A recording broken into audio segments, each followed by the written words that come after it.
Hello, and welcome to a special program featuring a conversation with José Andrés.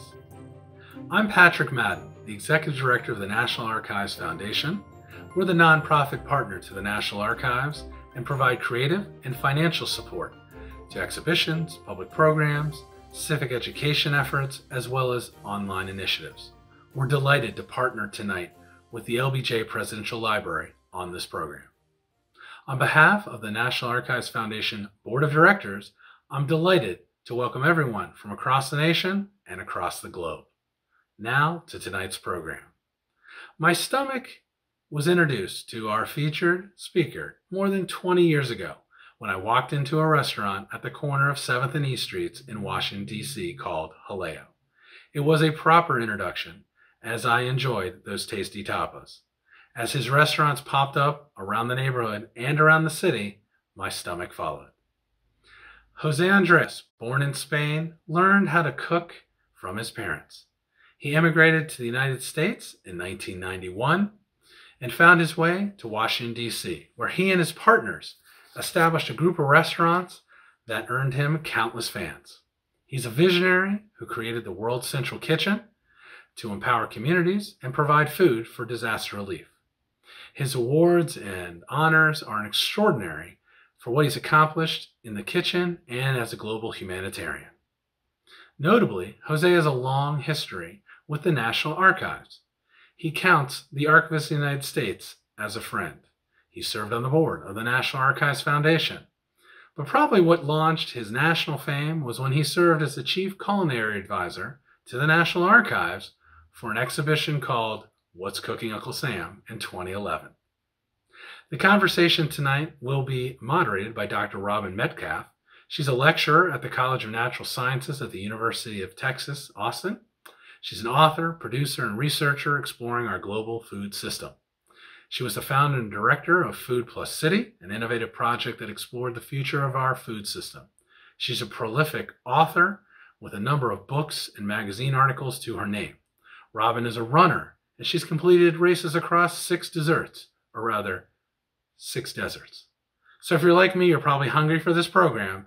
Please join me in welcoming Robin Metcalf and José Andrés. José, a lot of people will be wanting to know basically your origin story. Like, how did you get to where you are today? And initially, how did you become a chef? How did you discover you wanted to cook for others? So can you take us back to the beginning? I don't even know where to start. But Robin, I'm going to start giving you thanks for having me with you, and hopefully we will keep everybody around for the next 40 minutes.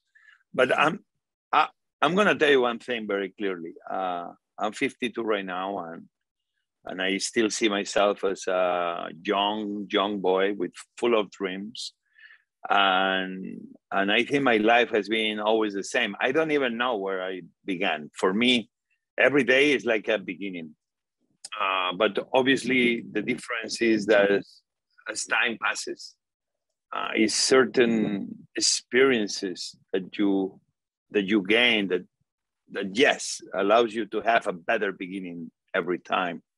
But I would say that I owe much of my culinary love to my mom and my dad. They were nurses, and I was not doing very well at school, and my father very quickly saw that maybe cooking at school was the place for me. Well, I didn't even graduate at cooking school. They gave me the title like 3 years ago, 35 plus years later. But my mom and my dad, they will always cook. I never knew that we didn't go to a restaurant because we had to save money. We always cook at home. For me, going to a restaurant was like, yoo-hoo, something amazing is about to happen. My dad will cook paella, a big pot with rice, very traditional in Spain. My father will never let me cook, will always put me making the fire. Why? Because the fire was important. One day I got upset because I wanted to do the cooking I wanted to stir the pot. My father sent me away, and that moment, everybody ate without my help. But my father got me on the side and told me, my son, I know you wanted to do the cooking, but the most important was controlling the fire. Control the fire, and then you can do any cooking you want. Obviously, it was a great lesson for a young cook in the making, but I do believe, I see with romanticism now that my dad and mom are no longer with us, that this was a great metaphor for life. Control your fire, find your fire, control it, master your fire. And then, only then, you may be able to do any cooking you want with your life and with the world. This is very, very much my early beginnings cooking. I love the find your fire and then control it. And then it can really ignite the rest of your experience. And you certainly have ignited this World Central Kitchen, which is really has drawn a lot of attention as an alternative to how we can both feed the world and also respond to crises, right? So you've been well known and celebrated for being a visionary, in essence, for creating this World Central Kitchen. And you've fed millions of people, mostly in need, especially in areas of crises, Puerto Rico, New York City, Haiti, recently the Afghan refugees. So what was the spark, using your fire metaphor, what was the spark that really caused that idea to become your vision? World Central Kitchen didn't just happen in a vacuum, right? I always say that every one of us, we are only as good as the people we have around us. And I say that in present, but this is also past and future. We are going to use the image of all those people making us better. I am one more person, that I am who I am, thanks to all these people that gave me wisdom through my life. And my mom, my dad, as I mentioned, they were important in that sense. It's not like I had the best relationship, especially with my mom, probably but I know that my mom always was looking for the best of everybody. When I will go to the hospital, which happen often because they work in different shifts in the same hospital, we had a nanny, I watched firsthand how nurses, doctors will always go the extra mile to make sure everybody will be okay. They will work beyond duty. So very early on, I saw that, not only my mom and my dad, but many people working in the health business. This was important for me. Very early on, I read Jonas Steinbeck, The Grapes of Wrath, The Pearl. I think it's first time consciously that I saw that there was inequality. Was the first book I read in English. One of the first, I think was the first. And what happens was I began volunteering sometimes. My mom will send me to this Red Cross little clinic that you will learn different things to help people with issues. The Heimlich maneuver later on, all of the above. Those things were important. You start learning there is all the people that want to get extra skills that you never know when you're going to use them.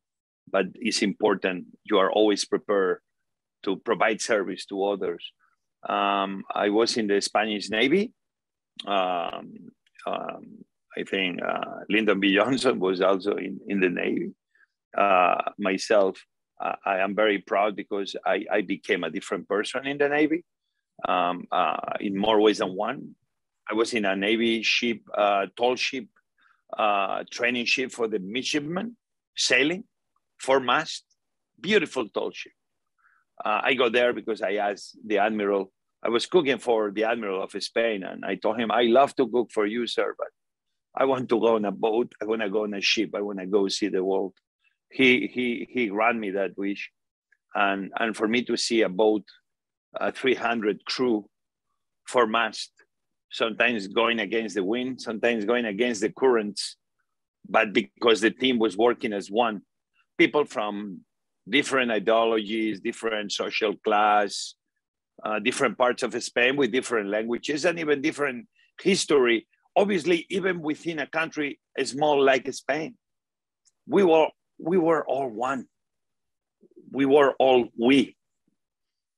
That both showed me the meaning of teamwork. Obviously, arriving in America, for me was very important. We, the people, is something, it's been always very close to my heart. The National Archives in Washington, D.C., across the street from my restaurant, was a very important place early on. I joined DC Central Kitchen, which is an organization has been more than 35 years. I am chairman emeritus of that organization. Nothing to do with World Central Kitchen, but then everything to do. Because there I met Robert Egger, the founder, a bartender, who thought that food waste was wrong. But he was ahead of his time. He was thinking like, everybody talks about food waste. What we should be talking is about wasting people's life. We cannot waste one life ever. So he brought the people, homeless, ex-convicts. He brought the food was about to be thrown away, but in perfect condition, put it together and began feeding the homeless on the shelters across the city. More than 10, 20,000 meals a day in Washington, D.C. alone. This man told me that charity, philanthropy seems is about the redemption of the giver, when charity should be about the liberation of the receiver. Many of those things happened that began planting the seeds in me of trying always to do more. In my case, feeding the few, but how can I feed the many? I began doing this in World Central Kitchen, in DC Central Kitchen. As I told you, I'm still very involved. We just raised a lot of money for a new kitchen 35 years later. But the important is not the money we raise. The important is that every dollar is going to help to make sure that we give men and women in Washington, D.C. the possibility to belong when sometimes the system doesn't allow them to belong. And that's what I see the power of food that I learned in DC Central Kitchen. In the process, I saw Katrina happen, September 11. In Katrina, I was in the comfort of my home, seeing how men and women were trying to escape this entire city flooded. And I saw the Superdome, where it was full of men and women that also, because the chaos, it took many days to provide service, food, water, simple things that everybody should be getting, especially in emergencies. And the Superdome disaster kind of was very big in my head, saying, man, an arena is not a sports venue. An arena is a gigantic restaurant that entertains with musicians and sports. If I arrive there with a few friends, plus some volunteers within that same shelter at the moment, very quickly we can put the kitchens running and start feeding people. Then September 11, we saw how chefs, friends of mine, went out in the street in New York as people were leaving mayhem from downtown and just putting grills and just making anything and giving to anybody, first responders or anybody escaping, use random moments of empathy, use people feeding people in a moment of need. So I saw that all these things are happening already. The chaos was there, but then it's always people that want to do. What if all that will of empathy, that belief that you want to do something for others, we can organize it? When Haiti happened, the earthquake in 2010, I said, there's no way I'm going to be sitting anymore, watching in the distance the total mayhem that city is facing. And I went there not to help, I went there to learn. Yes, I learned by start feeding few hundreds, few thousands people in some of the shelters of people that lost their homes, all their families, or everything in between. And in the process, I began seeing that actually in these emergencies, the food response was not something so obvious, that this not something was happening quick and fast. And when you talk about food and water in emergencies, the urgency of now is yesterday.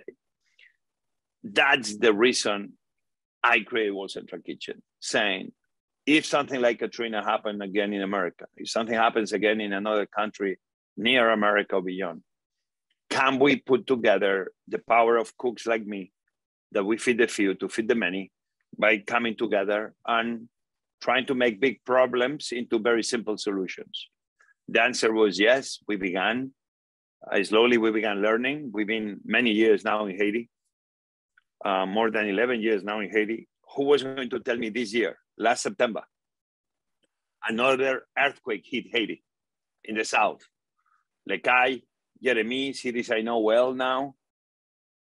We were able to be responding within 12 hours because we already were there, because we already faced an earthquake, because we already got the experience, and because we already got boots on the ground. We reach almost 50,000 meals a day within days. I went myself, I don't go everywhere, every time is a disaster, but the very big ones, or the very special ones to me, I try to shut down my calendar, create mayhem in my office, but go to where my heart is telling me I should be. My wife doesn't even talk to me about it. I have my luggage and my outfit for going to disasters at the door because she knows I'm about to be leaving. The Haiti hurricane, the earthquake in Haiti last September, followed by another hurricane in New Orleans.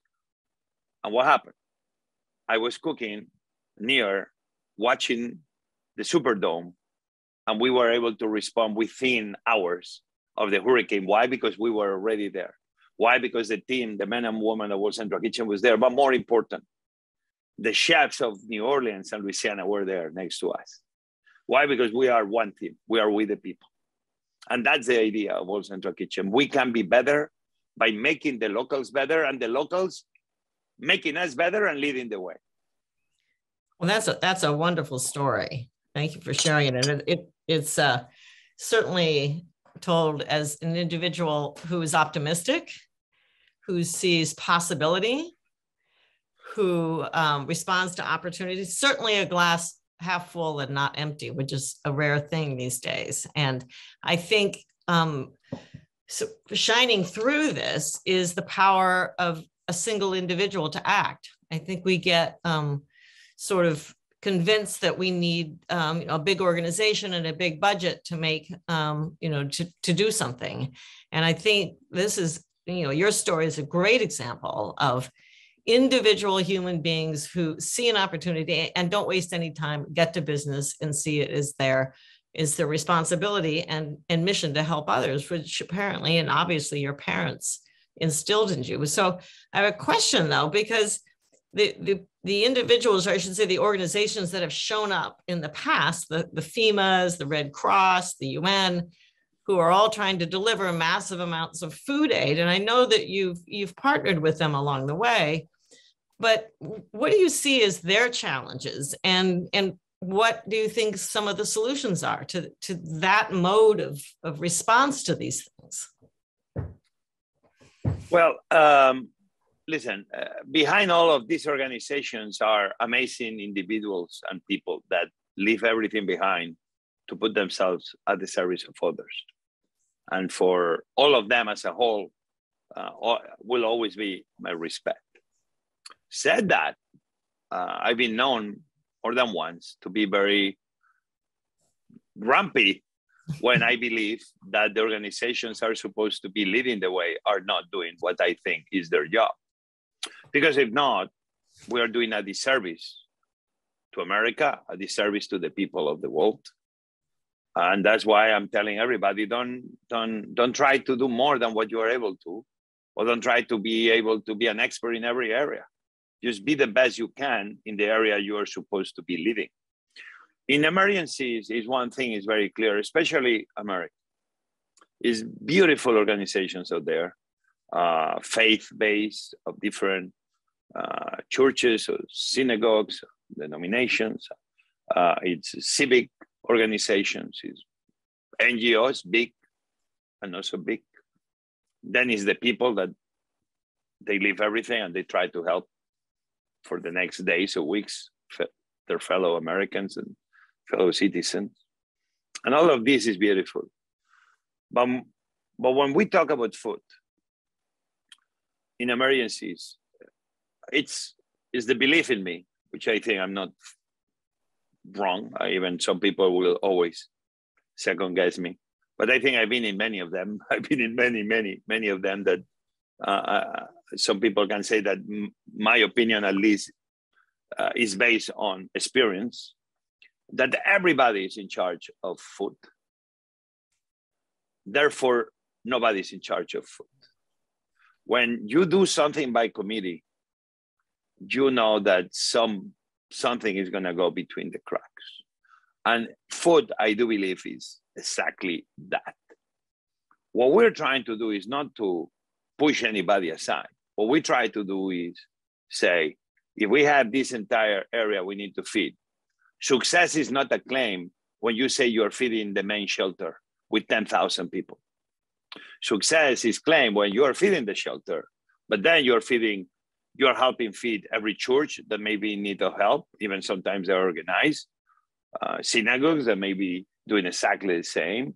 Community centers that they are bringing people in, schools.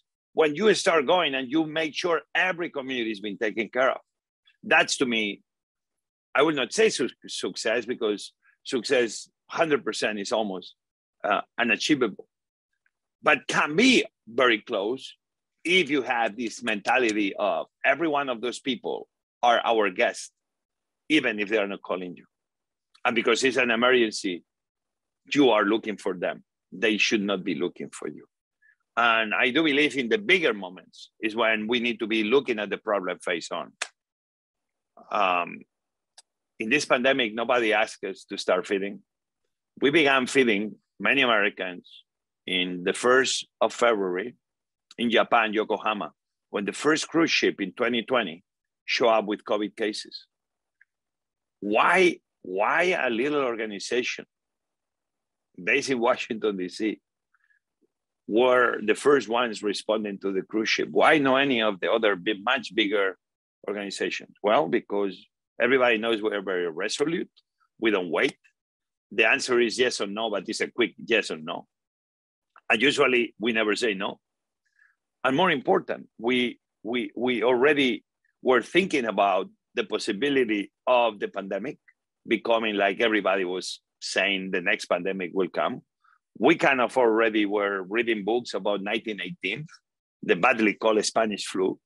I was fascinated to see how people were being fed during 1918 all the way to 1920. We began developing, believe it or not, a health code, how to behave on the pandemic.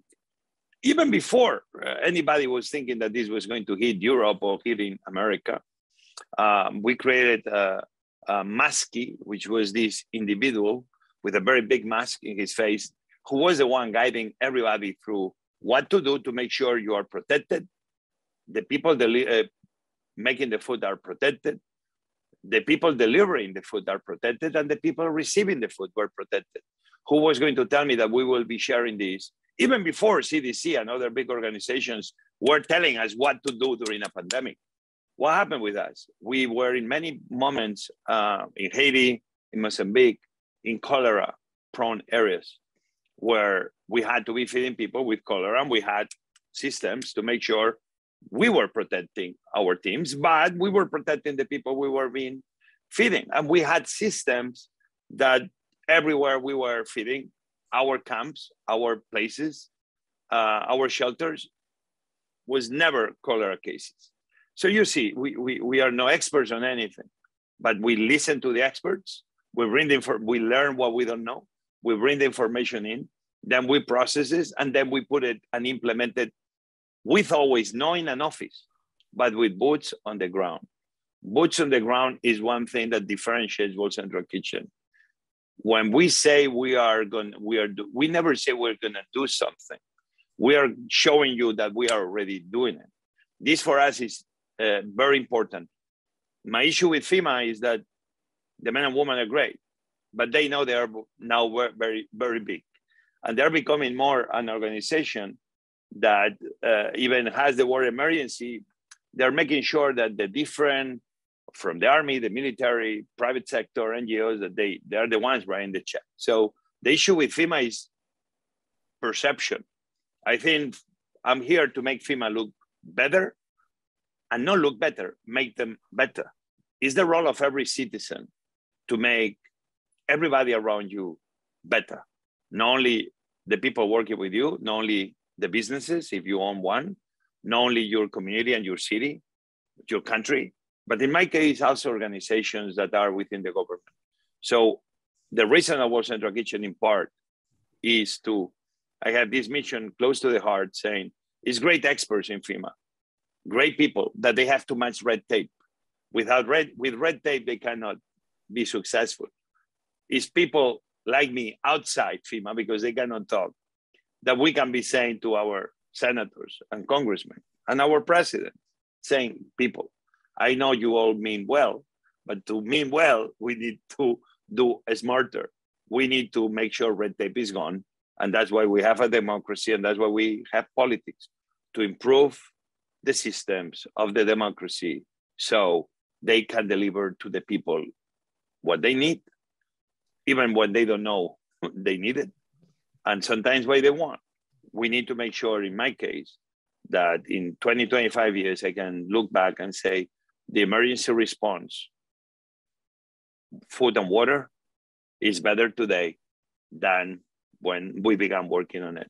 So speaking of red tape, probably reminds us about governments, which is fraught with red tape. And the infamous sort of government issue in terms of regulations when it came to Puerto Rico's crisis was the beloved Jones Act, which made it impossible for ships to deliver food to Puerto Rico. So when you have laws like that on the books, what do you think governments should do?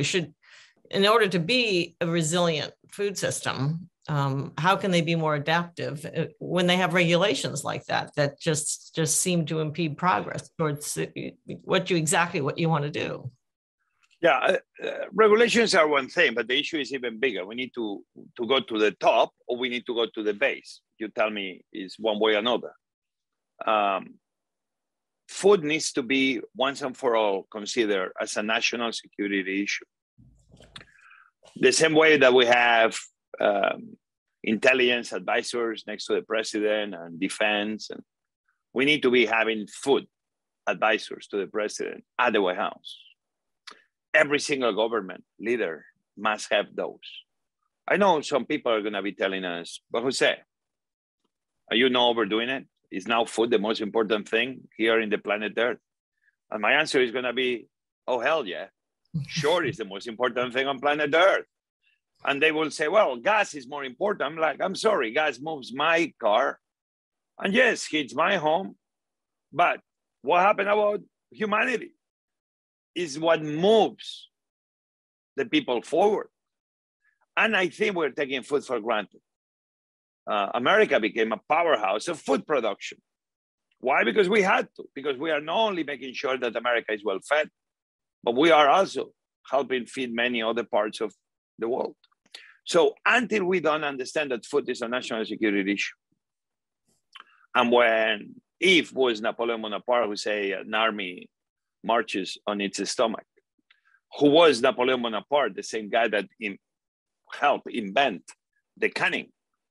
Canning happened because Napoleon Bonaparte, because he wanted to feed his troops, and he was giving a big reward, 10,000 gold francs. So people like Napoleon was giving importance to food. We all must give more importance to food than what we are doing right now. We are calling for a White House food conference. Last one happened in 1969 during Nixon times. Many great ideas came from them. But 50 years later, I'm sorry, they are outdated. We need new. We need to adapt to the systems. Food deserts.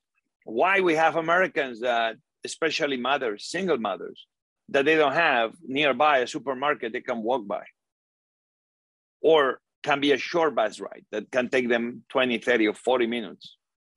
When you talk about people being poor and at times hungry or food insecure, is because if we don't have neighborhoods that you know, it's this kind of movie neighborhood, right? That you walk and you have the guy bringing you the milk, and you have the meat shop and you have the fish shop. Yeah, this is very nice when you live in those type of neighborhoods, or you have a car to go anywhere, or you can afford Amazon and delivers to the doorsteps of your home.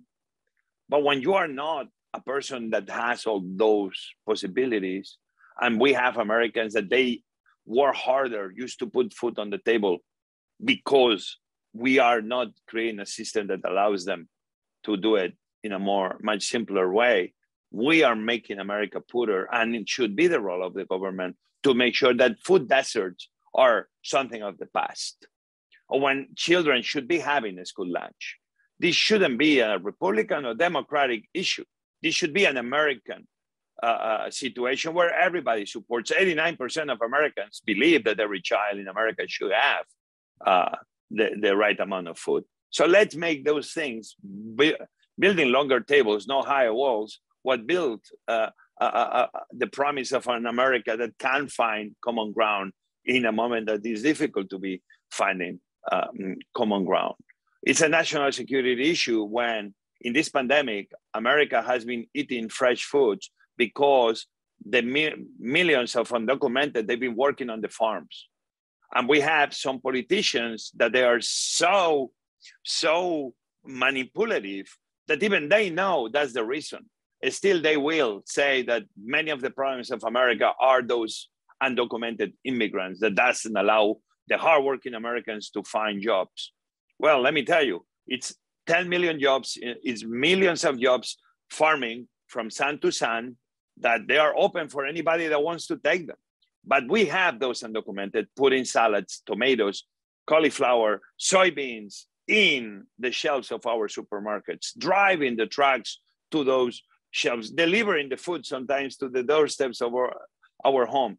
In this pandemic, if we didn't have those undocumented, America will be having a very hard time feeding itself.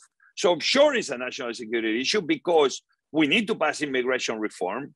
Because if we don't pass immigration reform and something happens, imagine one day immigrants say, undocumented, we don't want to work during the next week. We're going to show you. Just wait and see. But we need to be thankful. America has been a country of thankfulness. America has been a country that like every young country has to grow and learn and make laws that are better and more fair and do and right the wrongs of the past, like every single country in the history of mankind. But America is a country that always learns from its mistakes and tries to move the needle forward. Immigration reform is not a problem for America to solve. Immigration reform is an opportunity for America to seize. We need to pass immigration reform once and for all. Republican and Democratic presidents try to pass it sometimes. President Bush tried to pass immigration reform heavily and was unsuccessful. Long story short, is many other areas where immigration, where national security, including food, will benefit America enormously, because in the same way in 1946, 1947, the Department of Defense were the ones requesting Congress to start feeding children better. And is when the school lunch program was approved, and is when was money to start feeding every children in America, because they couldn't recruit young Americans that they were fit. They were unnourished, coming from rural areas that they were going through very hard times. So it's very amazing to see. And just last but not least, it's in the best interest of America to make sure that the countries surrounding America and beyond can feed themselves too. We can build whatever world we want. The biggest army, the most dangerous army, is an army that will be with them, because we'll be mothers with hungry children on their arms, just knocking in the door of any place that they know is food. So, because I don't believe the walls I'm going to keep my 3 daughters safer. Those same immigrants that they are coming undocumented, that sometimes they stay here forever because they don't go back, because then it's hard to go back.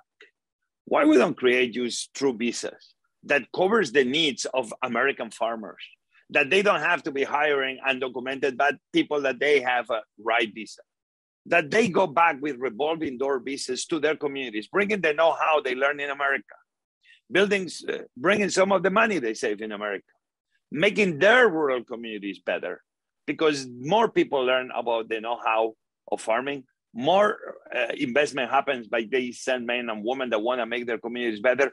All of a sudden, you are making America better, but you are making the country surrounding America also stronger. All of a sudden, you're feeding the world. America can feed itself too from the production of those countries south of the border, but everybody is moving forward. Everybody is shining. Everybody is doing better. All of a sudden, food is at the heart of the solution, not at the heart of the problem. We can keep going on food issues, which is many more. The most powerful thing is one, that food very much touches every single thing. Food is history. Food obviously is pop culture. Food is science. Food is hunger. Food is health. Food is politics. Food is national security. Food is research. Food is science. Food is very much everything. So let's give food once and for all the importance it deserves. I have a class in George Washington University called The World on a Plate. It's been 8 years running. We're trying to do a food institute. 200 undergrads join every year, I think. And the idea of the class is precisely this: to prepare young men and women, many of them American, others from other parts of the world, to understand the power of food. So when they become a politician or a senator or a mayor or a president, or they become the CEO of a company, that they can give the right importance to food. So again, we once and for all stop having food as the issue, the problem we need to solve, and we start putting food forward as the opportunity we have to build a better, stronger America. Well, I'm on board. I'm sure everybody else hearing this interview is on board as well. I'm seeing you ready, sort of metaphorically, on your own tall four-masted ship as the admiral, pulling everybody against the current and against the winds towards the single goal of putting food on everybody's agenda, which is wonderful. I also see that you're starting some new ventures, one of which is your new media company. And I would imagine that your media company is going to highlight some of the stories of individuals that have helped you along the way, because it seems to me that you're connecting individual to individual throughout this journey. And I think we have time maybe for you to share a couple of those stories of some of the individuals you've met along the way that have really, fed you with their own energy and passion towards this goal. Yeah, obviously, individuals are in every place I go, right? I remember this place in Puerto Rico, in San Juan, when we arrived, Jose Enrique, which was the first restaurant we put up and running in the early days of more than 120,000 meals we were making a day, more than 4 million meals served. But this was a young girl, 12, 13 years, Alondra. And her mom and her dad, they had food trucks and they were helping us, and they will go for the day and she will stay behind. Was no school, was no electricity. And she will not be a 12-year-old girl just sitting down and playing or reading or studying. All things will be fine. It's a 12-year-old. Nobody needs to be expecting, especially in an emergency and especially in a moment of chaos and uncertainty. But she began just leading the working on the line we had to make sandwiches. In emergencies, in the early hours, we try to grab bread and ham and cheese and mayo, and we make these sandwiches that we do in big quantities, and we always take them with us as we go to scout for the communities in need. Over the days, this young girl will never stop. Even when was breaks, to say, guys, we've been working 8 hours non-stop. Everybody needs a break. She'll keep always working. But then we moved to a bigger place, an arena. At one moment, we were doing, I don't know, 30, 40,000 sandwiches, 25, 30,000 sandwiches a day from that place. And we had 2-3 lines. And can you believe that even with chefs there, she was in charge of one of the lines doing 5,000 sandwiches a day, organizing all the volunteers, organizing all the systems to make sure that something like can be like chaos was controlled and organized within. And is young people like her, girls like her, that gives me a lot of hope that there is always those people that you don't expect, that come out of the corners of your eyes, that come into your life, and you only need to be looking around, bringing your hands to the hair, saying, how I'm gonna be successful on this mission that seems very much impossible. And all of a sudden, from the hidden parts of your life, these people come into view, and you are amazed because you are not the one doing it; they are the ones making it happen. And people like her are obviously, what keeps me going. It's always alondras everywhere I go, thousands of them in every corner. And obviously, yes, with my media company, we'll tell stories of the present, but I want to be doing a lot of creativity and games and that involve food, but I want to be telling stories. In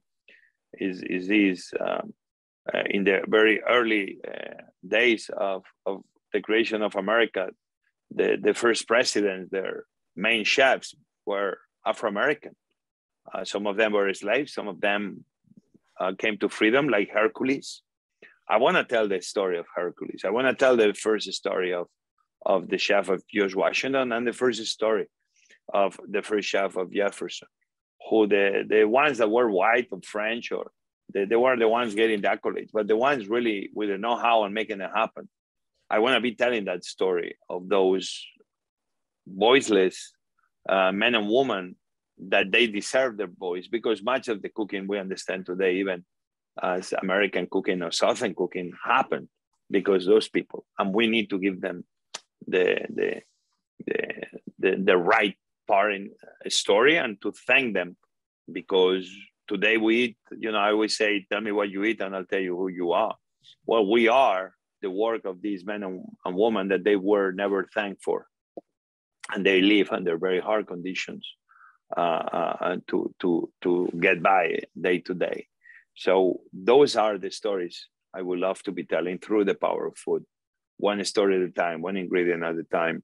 We will probably, I will hope, I will plant my little seed to try to make not only America, but the world to understand that, yes, tell me what you eat and I'll tell you who you are. But the same person that brought that, Brillat Savarin, a Frenchman, in 1826, he said, the future of the nations will depend in how they feed themselves. It's about time we take it seriously, because the food we have today in our plates that we take for granted, maybe one day it'll be not so easy. And I want to make sure that I awaken the conscience of every leader in America and every leader in the world to don't take it for granted. Well, that's wonderful. We're actually out of time, but I think it's encouraging to know that, as you mentioned at the beginning of our conversation, for you, every day is a new beginning and you're full of dreams. So look out, you're only just starting, it sounds like. And your realization that all of these experiences just build upon one another to this bigger dream that you have. So privileged to hear about it. And I'm sure there's so much more you could share with us, but I think we've run out of time. Thank you, Jose. It's been a real pleasure. Thank you for sharing today. Thank you for having me.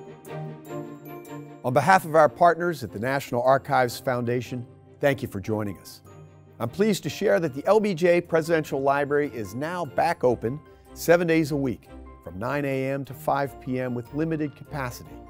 Advanced reservations are required and can be made online at lbjlibrary.org.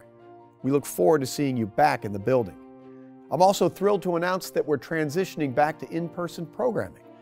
On the evening of December 1st, we will host Lucy Baines Johnson and White House Historical Association President Stuart McLaurin for an in-person conversation on holidays at the White House. We're also offering a live stream online if you're not yet comfortable returning in person. More details on the event and safety protocols are available at lbjlibrary.org. These programs are made possible by generous support from the Moody Foundation and contributions from our members. If you aren't already a member of the LBJ Library community, you can support programs like this by joining us at lbjfriends.org. I'm Mark Updegrove. See you next time.